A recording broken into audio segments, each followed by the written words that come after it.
नमस्कार और साथियों, पुरुष आयोग की डिमांड, ये हमारा मकसद है और सरकार को एक दिन झुकना ही पड़ेगा।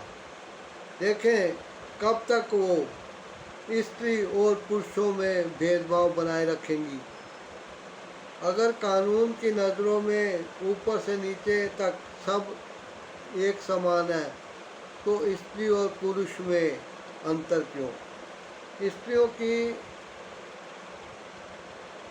तरफदारी के लिए अगर महिला आयोग, वुमेन सेल, महिला पुलिस और ऐसी संस्थाएं हैं, उनके लिए अलग कोर्ट है, जज है, तो पुरुषों ने क्या गुनाह किया है जो उनके लिए कानून में कोई भी प्रावधान नहीं है। पुरुष आयोग का होना बहुत ज़रूरी है।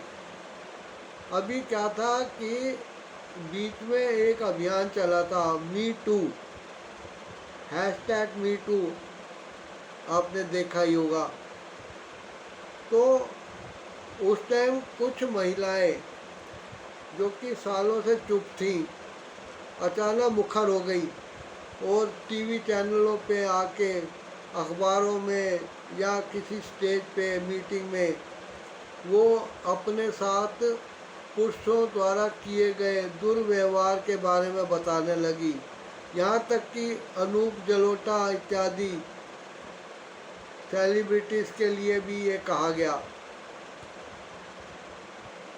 तो यहीं से एक विचार पनपा था। महिलाएं कहने लगी कि बहुत अच्छा हुआ कि महिलाओं के लिए अलग से कानून बन गए हैं और वो अपनी बात कह पाएंगी, उनकी बात पे कोई विश्वास कर पाएगा।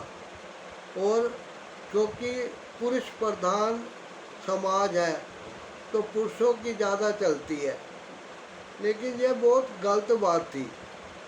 अभी मी टू में भी बदले की भावना से बहुत काम हुआ।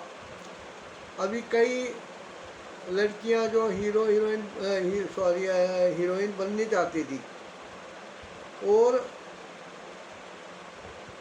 उनको उनकी टैलेंट की कमी के कारण या किसी और वजह से, शक्ल सूरत के, आवाज़ के, बोलने के ढंग से, डायलॉग ना याद कर पाने, एक्टिंग ना कर पाने, चेहरे पे भाव ना ला पाने के कारण जब कोई पुरुष प्रोड्यूसर उनको काम नहीं देता था तो फिर वो रेड लाइट एरिया के बाज़ार में दलालों के संपर्क में आके दूसरे धंधे से कमाई करने लगती थी।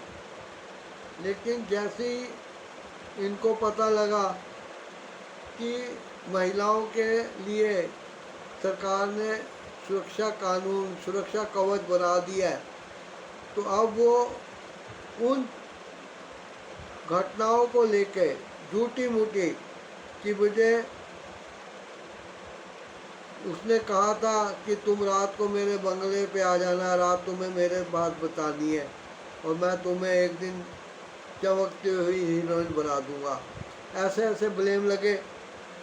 ऑफिस में भी कुछ महिलाएं हैं जो स्वेटर बुनती रहती हैं, इधर उधर की गप्पे करती हैं, अपने ऑफिस के टेलीफोन पे अपने रिश्तेदारों से, सहेलियों से बात करती हैं, बॉयफ्रेंड से बात करती हैं।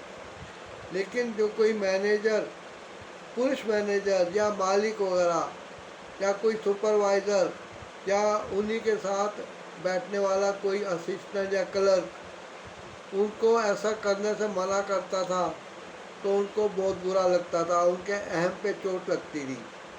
अब उन्होंने झूठे झूठे आरोप लगा के उन पे केस करने शुरू कर दिए। ऐसी